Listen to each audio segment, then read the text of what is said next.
Graça e paz, meus queridos irmãos. Chegamos ao último capítulo da carta de Paulo aos Efésios. O versículo que versará, que será o centro do nosso estudo, é o 10, onde está escrito: quanto ao mais, que também significa para finalizar, ou por fim, ou finalmente, sede fortalecidos no Senhor e na força do seu poder. Veremos mais para frente o porquê Deus colocou esse versículo no meu coração para servir de base para o estudo. Como é de costume, eu vou fazer uma pequena revisão baseada em todos os capítulos até aqui. Vamos lá? O que disse o capítulo 1? Ele disse a respeito de Jesus Cristo, do Espírito Santo e da Igreja. Vimos que Jesus foi enviado para servir a nós pela palavra de Deus, servir de castigo no nosso lugar, morrer e ressuscitar para nos oferecer o perdão pela graça. Assim que a gente ouve, aceita e se converte, o Espírito Santo trabalha em nós e ele também vira uma garantia de que receberemos futuramente a herança que Deus prometeu, que é a vida eterna. Fora também o galardão que Cristo nos dará pessoalmente quando ele voltar. Assim que a gente se converte, faz parte da Igreja de Cristo. O que é a Igreja? É o corpo, é o que completa Cristo, é o que leva adiante a mensagem dele. E não só para homens, mas também temos um público o qual nós não imaginávamos. Vamos ver que público é esse lá no capítulo 3.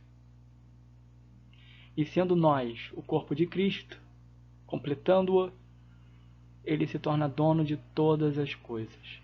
Ele tem poder sobre todas as coisas que existem na criação. Aí no capítulo 2, a gente viu o que é a graça.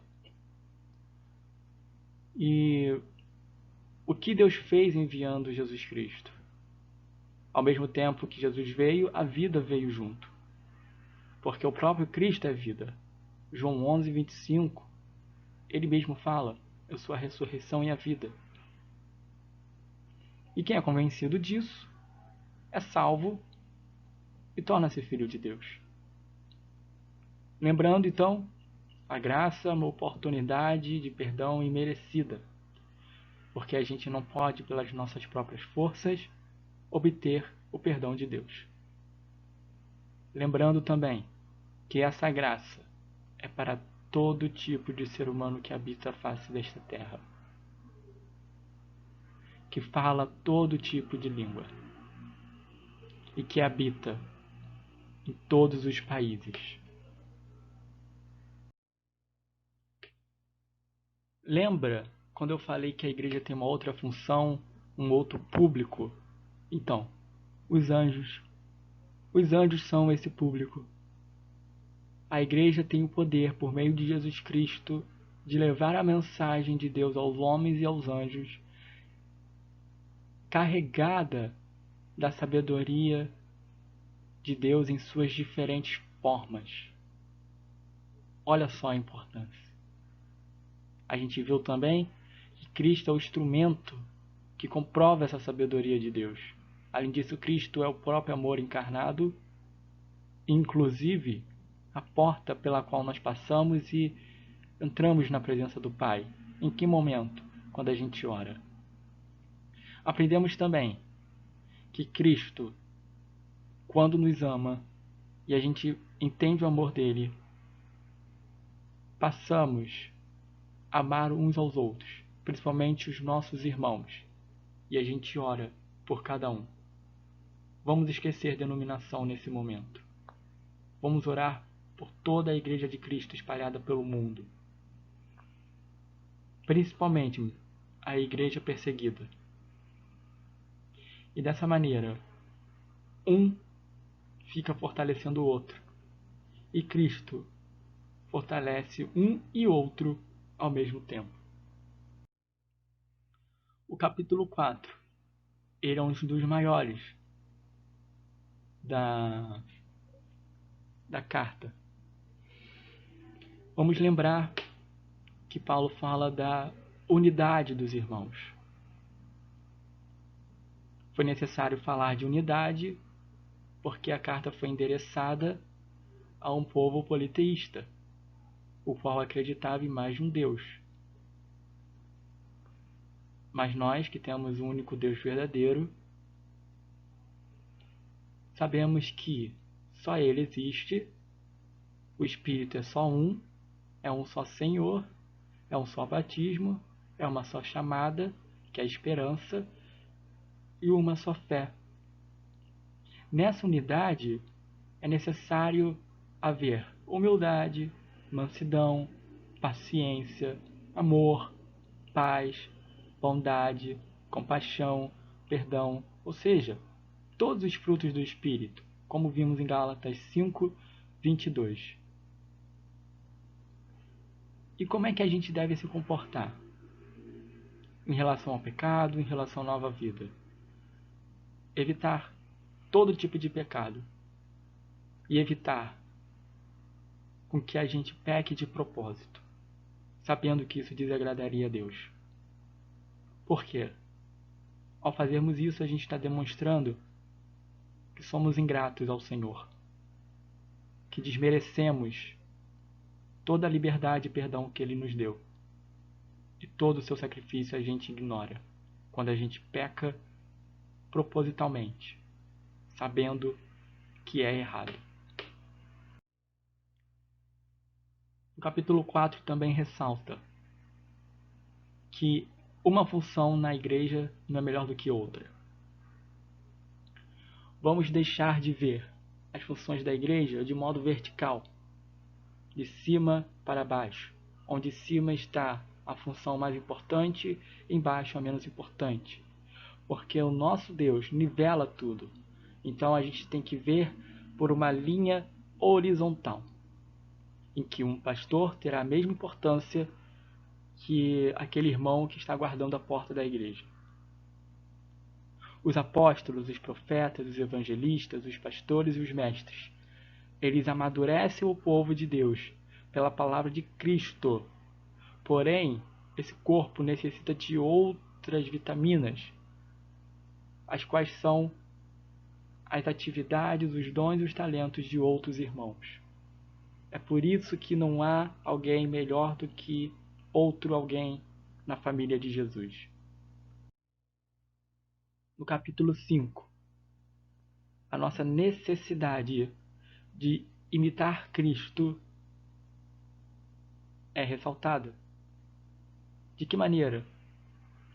Evitando falar, comentar sobre aquilo que ofende o corpo de Deus.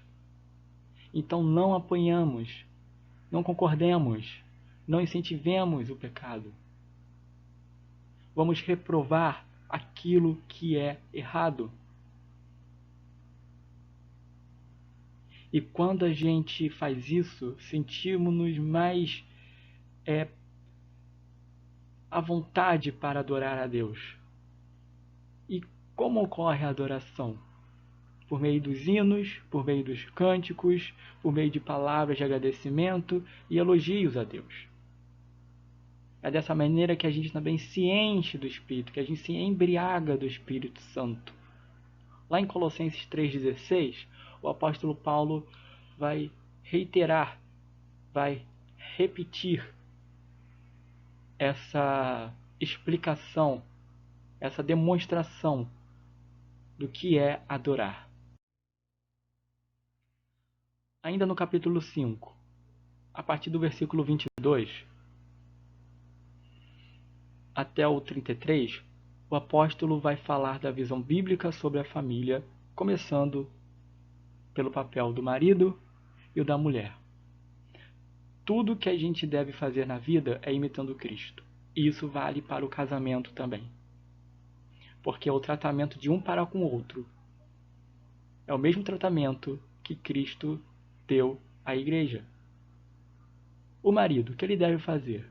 Cuidar, proteger, dar segurança, abrir mão de si mesmo pela mulher, pensar no hoje e no futuro de ambos, se doar por ela. Cristo não fez isso por nós? E não faz isso até hoje? E a mulher?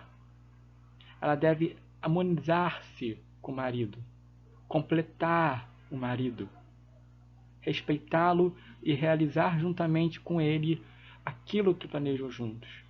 Não é a função da igreja? Em Efésios 6, já começa falando da segunda parte da visão bíblica sobre a família. Relação de filhos e pais. Quando é que os filhos honram os pais? É quando os filhos, aonde quer que vão, levam a educação que tiveram dos seus pais. E as pessoas os elogiam. As pessoas veem que eles são realmente filhos bons. Isso honra os pais. Dessa forma, o filho não deve debochar deles, não deve explorar, decepcionar, odiar, provocar. Aliás, isso vale não somente para os pais biológicos, como também por todos aqueles que são responsáveis por uma pessoa, que cuidou daquela pessoa como se fosse um pai, como se fosse uma mãe. Tá bom? E qual é a função dos pais em relação aos filhos? Ensiná-los segundo a palavra de Deus. Ou seja, amar, disciplinar, pôr de castigo quando necessário. Porque o castigo, quando faz o filho pensar no erro dele, evita que ele cresça uma pessoa desregrada, uma pessoa que não respeita ninguém. A disciplina, o castigo, no momento certo, na hora certa, é necessário. E é de Deus. Mas tudo isso sob o amor e sob o respeito de pais para com filhos. Em algumas Bíblias está assim: o lar cristão, : servos e senhores. Assim como hoje em dia existem casas, famílias que abrigam funcionários empregados, assim também era na época que Paulo estava redigindo essa carta. Podemos traduzir para a contemporaneidade a ideia de servo como um trabalhador e de senhor como um patrão, uma autoridade, um superior. O cristão trabalhador, ele deve trabalhar como se fosse para Cristo. Então ele deve fazer isso de todo o coração, com muita vontade, cheio de amor, fazendo tudo com perfeição. Além de respeitar o superior dele, falando e agindo com justiça e mansidão. E o cristão que é a autoridade, que é superior? Da mesma forma, ele deve tratar o seu subordinado, o seu empregado, com justiça e mansidão. Já que Deus não vê o ser humano como a condição social dele, mas pelo coração dele. Então, da mesma forma que Deus nos vê assim, nós que devemos imitá-lo, se a gente tem uma posição privilegiada no trabalho, a gente deve ver o empregado o subordinado com todo o respeito. Chegamos à parte do estudo e que a gente fala sobre o fortalecimento nosso por meio da armadura de Deus. Paulo, ele vai utilizar-se das imagens da armadura romana para fazer um paralelo com a armadura de Deus. O versículo-chave que está lá na nossa introdução diz o seguinte: quanto ao mais, sede fortalecidos no Senhor e na força do seu poder. Nós vimos no capítulo 3 que é o Espírito que fortalece a nós. O Espírito de Deus. Então, sem ele, a gente não consegue resistir ao pecado e nem ao espírito mau. Vamos usar a armadura de Deus para nos proteger contra o espírito do mal. Lembrando sempre, a nossa guerra é espiritual. Não é de um ser humano para com outro ser humano. Vamos lutar contra os espíritos que estão habitando este mundo, que estão regendo esse mundo, embora esse mundo esteja ao mesmo tempo no controle de Deus. Mesmo assim, os seres maus trabalham na vida das pessoas. É contra esses seres maus que vamos lutar, não contra o ser humano. Vamos então pegar um por um das partes da armadura de Deus. Começando pelo cinturão, que representa a verdade. O cinturão é um local onde o soldado encaixava sua espada. Mais para frente, Paulo também pega a imagem da espada para criar uma figura nela. Vamos ver qual é a figura, o que ela representa. Quando é que a gente veste o cinturão? Assim que a gente acredita na palavra de Deus. Porque ela dá firmeza. Ela é a verdade. A couraça representa a justiça. E todas as vezes que a Bíblia for falar de justiça, ela está falando do perdão de Deus a nós.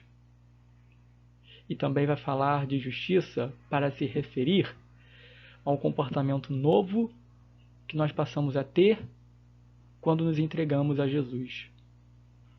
Então, quando é que a gente veste essa couraça para proteger o nosso coração? Quando a gente ora, agradecendo a Deus pela graça dele e lembrando que esse perdão não foi por merecimento, mas foi porque Deus quis.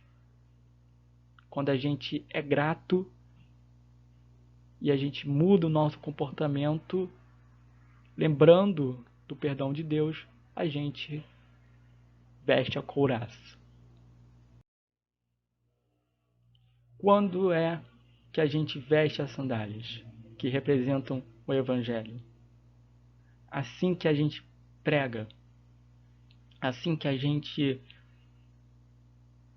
leva a palavra de Deus às pessoas à nossa volta. Quando a gente fala da palavra de Deus, a gente está vestindo a sandália. Observem esses pontilhados que tem na sola dela. Na época do Império Romano, os inimigos espalhavam pela estrada objetos pontiagudos. Então aquele soldado, que às vezes até corria a pé, ao furar o seu pé, ficava com dificuldade de prosseguir. Ficando com dificuldade, abria a guarda. E abrindo a guarda, era abatido pelo inimigo. A gente precisa falar do Evangelho. Tem um versículo em Isaías que diz: que lindos são os pés daqueles que levam a palavra de Deus, que pregam a palavra de Deus. Então vamos vestir as nossas sandálias. O escudo representa a fé em Cristo Jesus. Não é uma fé qualquer. É a fé somente em Cristo Jesus, cujo efeito é de apagar todas as acusações, mentiras, dúvidas, palavras depreciativas e as tentações do diabo. Quando é que a gente embraça o escudo? Quando a gente lê a palavra de Deus, quando a gente estuda a palavra de Deus e quando a gente também escuta a palavra de Deus. Vamos lembrar de Romanos 10:17. A palavra vem, a fé vem pela pregação dessa palavra. Então vamos estudar. Quanto mais firmes na palavra de Deus a gente estiver, mais a nossa fé vai se solidificar, vai se firmar e mais seremos protegidos das ações diabólicas. O capacete representa a salvação, a certeza de que somos salvos. Não tenhamos dúvida, meu irmão. Eu não devo ter dúvida, você não deve ter dúvida de que é salvo. Quando é que a gente veste o capacete? Quando a gente ora e se lembra do que Cristo representa e do que Deus fez para a salvação.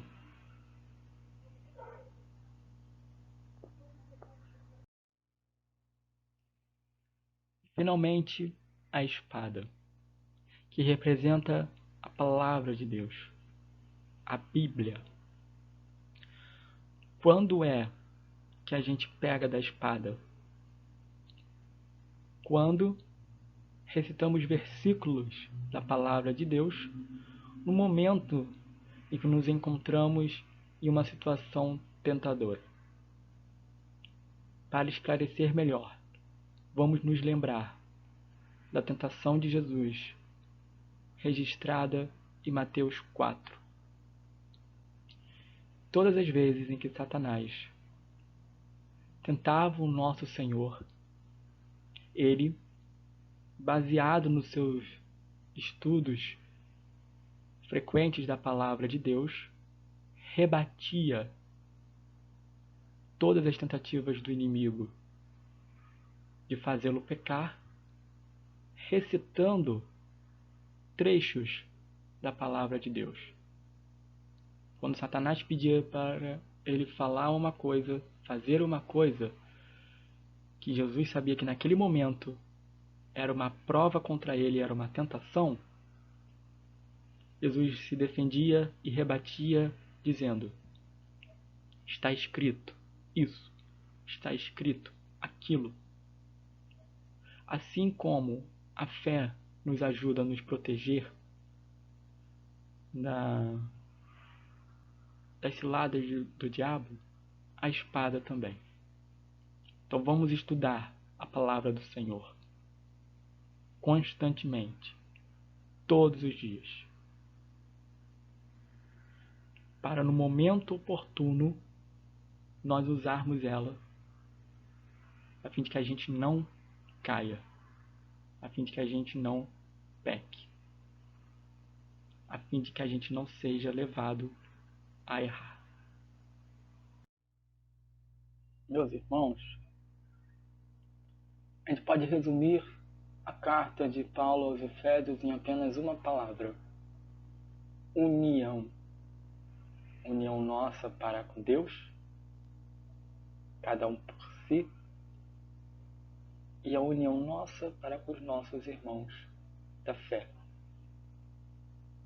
Assim também, a gente vai ver futuramente uma outra união, uma união permanente, quando na autoridade de Jesus, as coisas existentes nos céus se encontrarão com as coisas existentes na terra, trazendo um novo mundo. Queridos, finalizando então esta palavra, que os irmãos sejam cada vez mais unidos com Deus e com o próximo, por meio da oração, da palavra, por meio também do uso dos frutos do Espírito. Eu agradeço aqui pela força que os irmãos que fazem parte do corpo docente da IBD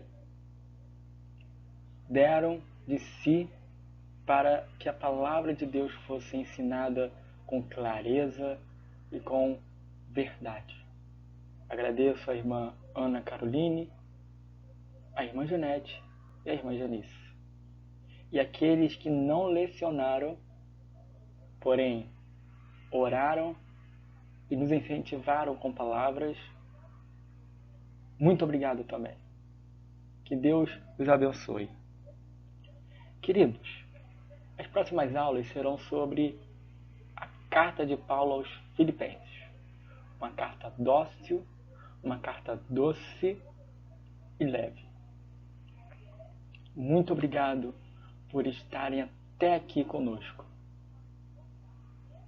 E que os irmãos que amam a Jesus Cristo sinceramente recebam cada vez mais graça, paz, amor e fé em Cristo Jesus.